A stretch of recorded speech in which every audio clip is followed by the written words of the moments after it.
8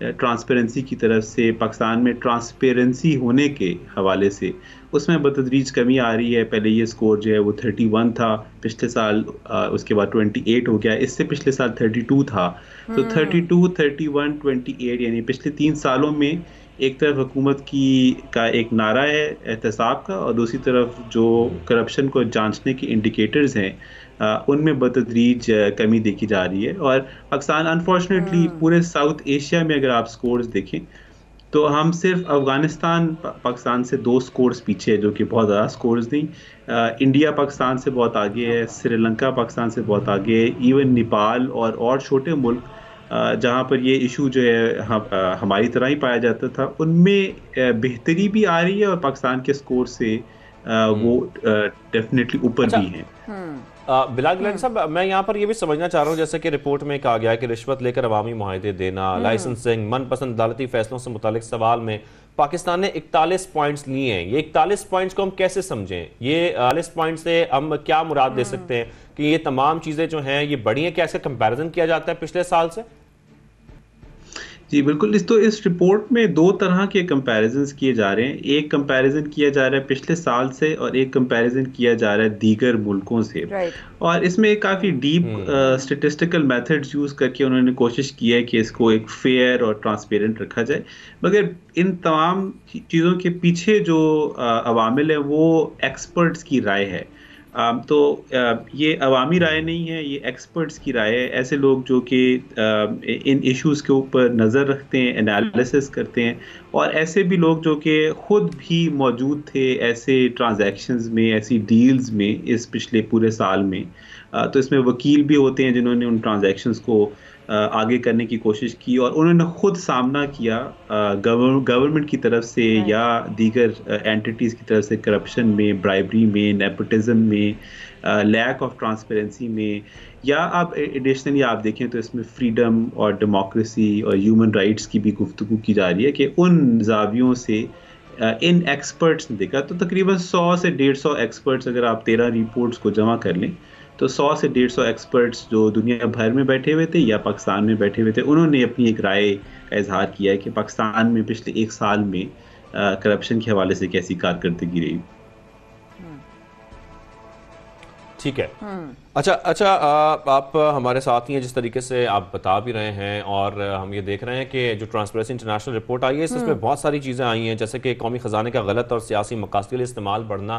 بلال گیلانی صاحب، آپ سے میں یہاں پر ایک سوال یہ بھی کرنا چاہتا ہوں، اور یہ پوچھنا چاہتا ہوں کہ ہم یہ بھی کہہ سکتے ہیں ایک طرح سے، ایک پوائنٹ میں سمجھنا چاہ رہا ہوں کہ جو دیگر ممالک سے کمپیریزن کیا جا رہا ہے، یا دیگر ممالک میں احتساب کا عمل اچھا ہوا ہے، پاکستان وہیں کا وہیں کھڑا ہے، اس وجہ سے تنزلی ہو گئی ہے، یا پاکستان کی کارکردگی ٹھیک نہیں رہی ہے؟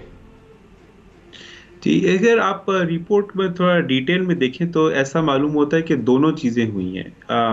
ایک طرف تو یہ کہ پاکستان کے اپنے سکور میں کمی آ رہی ہے، جس کا مطلب ہے کہ پاکستان کی اپنی پرفارمنس کرپشن کے حوالے سے وہ مزید تنزلی کا شکار ہے. تو لوگوں کی پرسیپشن میں اضافہ ہوا ہے کہ پاکستان میں کرپشن میں کمی نہیں آئی بلکہ اضافہ ہوا ہے. تو کوئی اسٹیٹک سچویشن نہیں ہے، اسٹیبل سچویشن نہیں ہے، بلکہ تنزلی آئی ہے. اور دوسری طرف آپ دیکھیں تو ریجن میں جن میں ایسے ملک بھی ہیں جن سے ہم اپنا کمپیریزن کرتے ہیں، مثلا آج کل بنگلہ دیش کے ساتھ کرتے ہیں کہ وہاں پہ اکانومی بہت بہتر ہو گئی، تو ان کے سکورز میں اضافہ ہوا ہے، جس کا مطلب ہے کہ انہوں نے کرپشن کے حوالے سے جو اقدامات اٹھائے وہ زیادہ مؤثر تھے. وہاں پر لوگوں کی پرسیپشن یہ بلڈ ہوئی کہ اس دوران میں پچھلے 1 سال میں کرپشن میں کمی آئی ہے.